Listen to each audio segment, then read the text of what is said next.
Trump basically I think it was at MetLife Stadium, unfortunately, well, maybe not unfortunately, because happy to have soccer there, but it is notable that MetLife is where the Giants and the Jets play, and the NFL says that they can't put real grass in the stadium for the NFL players, but they'll do it when FIFA comes around.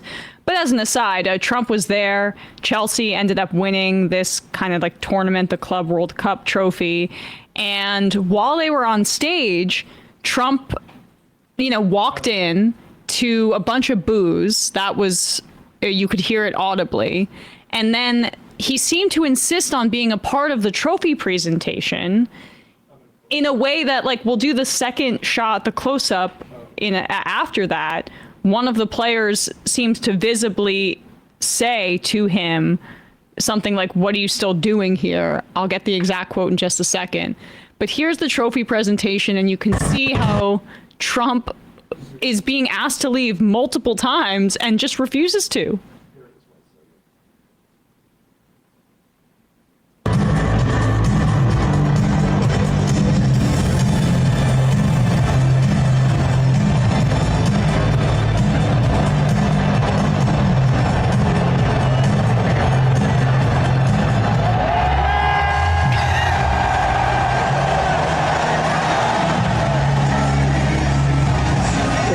Trying to get him out now.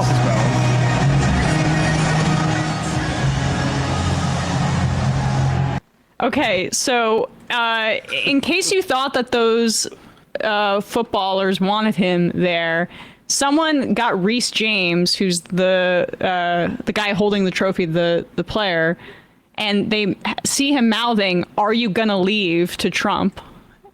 If we could just pull this up. Are you going to leave? And he doesn't, and he's just in the middle of the players, insisting on being a part of it. They don't want him there. I've never seen a United States president do that in my life with any sporting event. Could you imagine? They're like there's so many strong guys around here. I just wanted to be part of it. Oh my God! What happened to keeping politics out of sports? If Trump elbows his way onto the Super Bowl stage this year, I'm gonna throw a fit. I have to say, hilarious. It would be funny if he fell as they were shaking the little platform there. But yes, he belongs up there as much as the owners do. Frankly, in my opinion, that's the weird thing about all those things is it's usually some old billionaire that also gets to be up there, right, with them. Trump is just standing in for that guy in that sense. Well, he's a wannabe. Remember, he wanted to buy the Buffalo Bills back in the day, and that didn't work out. He's been in the USFL. He tried the USFL. Yep. He's been a lifelong. Was it New Jersey Generals? Is that what it was? I think it was. I'm not. The New Jersey Tens. It's a rare breed. That's what they call me. Anyway. I can say it. All right, let's we mentioned this in the conversation with Chris Geithner. Tom Homan was on, I think was it Fox and Friends or WorldNet Daily or whatever it was, arguing that it's what ICE is doing in LA was perfectly legal. The way that we determine whether we don't need probable cause, we can use reasonable suspicion. And that might involve how someone looks, what occupation they're doing. That's basically it. So if you're brown and you're doing gardening, well, then we can roll up on you. And turns out that's not what reasonable suspicion is.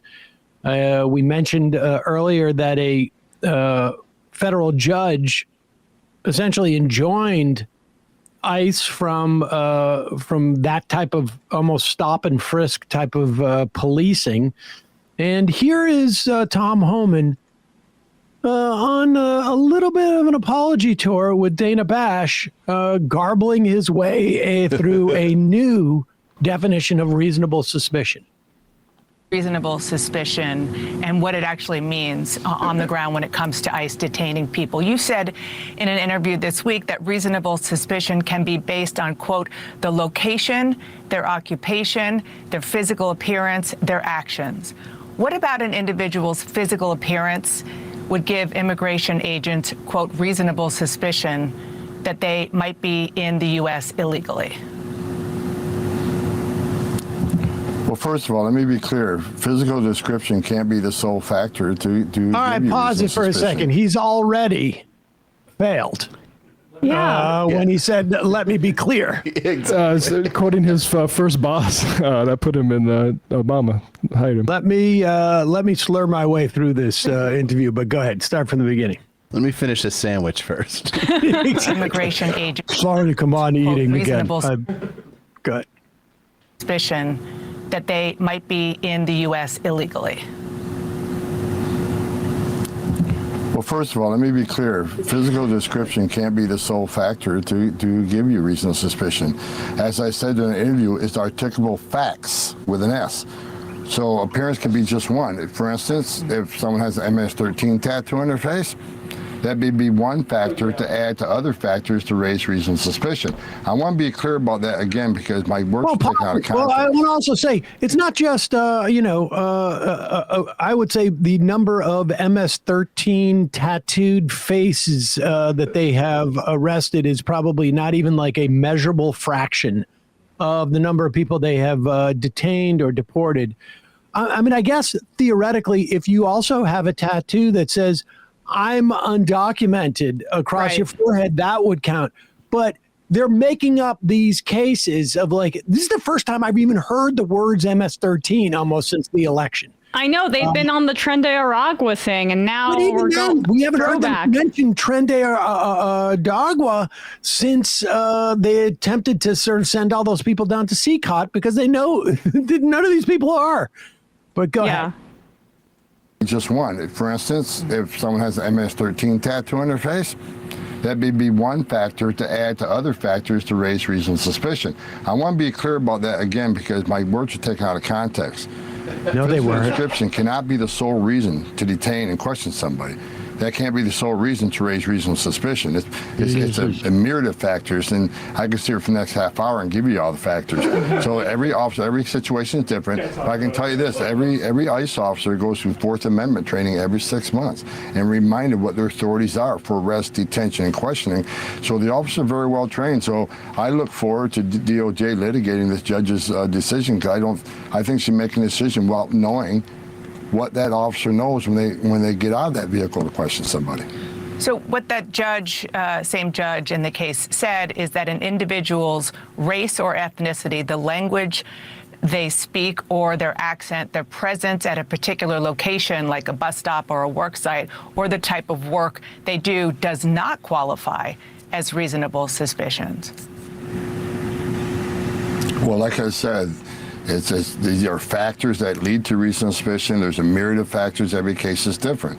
I'm not going to disagree with everything the judge has said because, a location alone shouldn't have reasonable suspicion. It's a combination of articulable facts that an officer determines before he detains somebody for a short period of time and questions them. So, Wow. I personally give the training on the First Amendment. So, Two articulate facts. One fact, brown guy. Two fact, working on a farm. There are two articulable facts. I was the one giving them the training on the First Amendment. So I would mention this again for 45 minutes. This is what we're saying. It's absolutely completely strange probably on it. And that's sure. If I remember first, so I look forward to Like a bulldog that's been walking in 95-degree weather for half hour without water. I was gonna go with Stitch from Lilo and Stitch, but it's a combo. It's like Droopy Dog got a root canal. completely articulable. It's articulable. It's not fair to make that guy say the word articulable. Yeah. All right. Baby steps. Baby steps. I mean, I guess we'll see if it in any way inhibits what ICE is doing in LA. My guess is no. And it's just a matter of time before we start to see this in, we already have. There's been an uptick in New York City immigration arrests. There's been a lot of footage coming out of Massachusetts.